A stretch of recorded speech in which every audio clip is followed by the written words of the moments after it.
Antes de continuar, necesito que hagas algo muy simple. No adelantes este video, no lo pongas como ruido de fondo, porque la historia que estás a punto de escuchar no es solo una historia antigua, es una historia peligrosa. Peligrosa porque cuestiona una de las estructuras de poder más influyentes de la historia humana. Hubo un texto cristiano tan incómodo que no podía coexistir con una religión organizada, no porque fuera falso, no porque fuera absurdo, sino porque cambiaba por completo la relación entre el ser humano, Dios y la autoridad. Quédate hasta el final, porque la última revelación explica por qué este evangelio no podía sobrevivir y por qué su mensaje sigue siendo incómodo hoy. Durante siglos se nos ha enseñado que la Biblia es una obra cerrada, definitiva, casi intocable. 4 evangelios, una sola versión de Jesús, una sola narrativa aceptada. Pero esa idea es relativamente moderna. En los primeros siglos del cristianismo, la realidad era radicalmente distinta. El cristianismo no era una religión unificada, era un mosaico de creencias, interpretaciones y comunidades que compartían un nombre, pero no una visión única.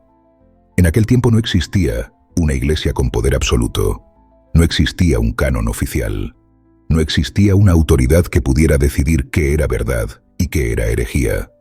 Cada comunidad cristiana tenía sus propios textos, sus propias tradiciones y su propia forma de entender el mensaje de Jesús. Y eso es algo que rara vez se explica. Algunos grupos creían que Jesús era plenamente divino desde su nacimiento. Otros pensaban que era un hombre elegido por Dios en un momento concreto de su vida. Algunos insistían en la resurrección física. Otros hablaban de una resurrección espiritual, simbólica. Y estas diferencias no eran detalles menores, definían cómo se vivía la fe.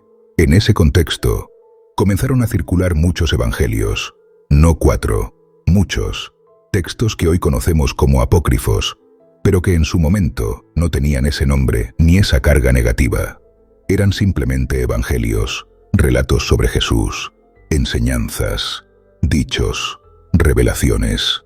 Y aquí aparece una idea clave que debes entender.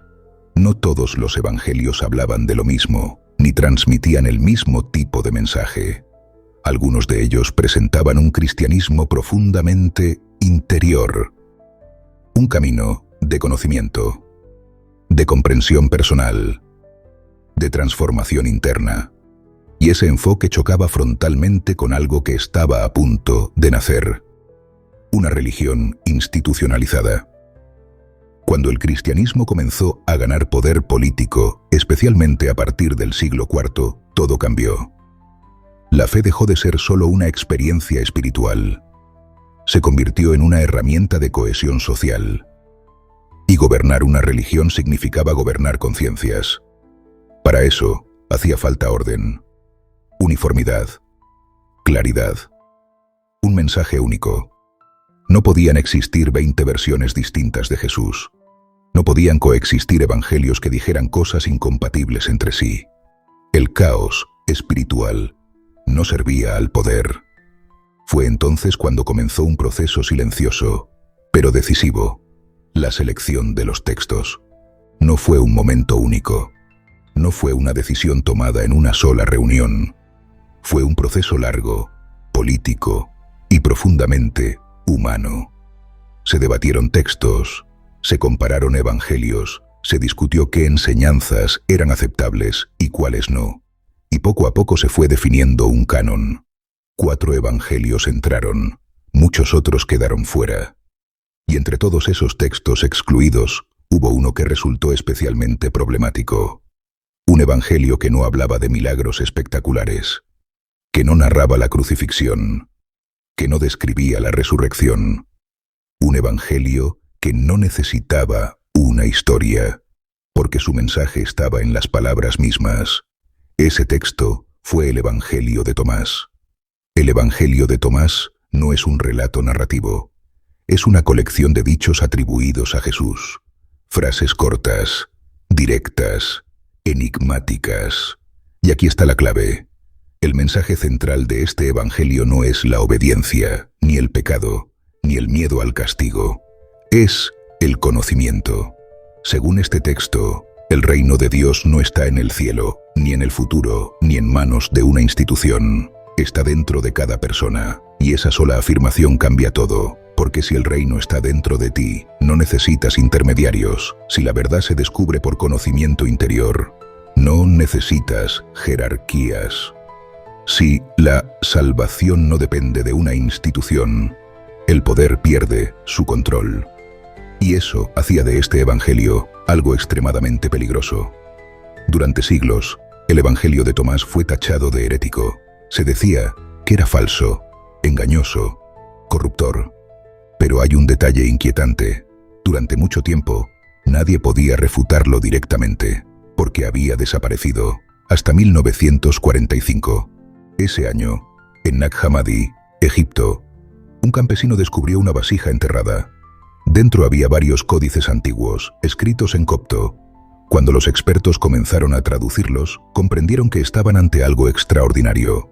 Allí estaban textos cristianos perdidos durante más de 1000 años. Y entre ellos, completo, intacto, estaba el Evangelio de Tomás.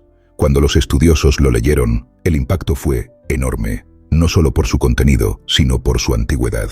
Algunos investigadores concluyeron que este evangelio podría haberse escrito muy temprano, posiblemente al mismo tiempo que los evangelios canónicos, o incluso antes que algunos de ellos. Eso lo cambiaba todo, porque si este texto es tan antiguo, entonces no fue eliminado por ser una invención tardía, fue eliminado por otra razón. Y aquí entramos en el verdadero corazón del misterio. Pero antes de continuar, déjame hacerte una invitación rápida, justo en este punto clave de la historia. Si te apasionan estas historias reales que parecen ficción, suscríbete a Cronileyenda, donde la historia y el misterio se encuentran. Quédate, porque a partir de ahora entramos en la parte más inquietante de todo este relato. Porque cuando entendemos por qué el Evangelio de Tomás era peligroso, empezamos a ver algo mucho más grande.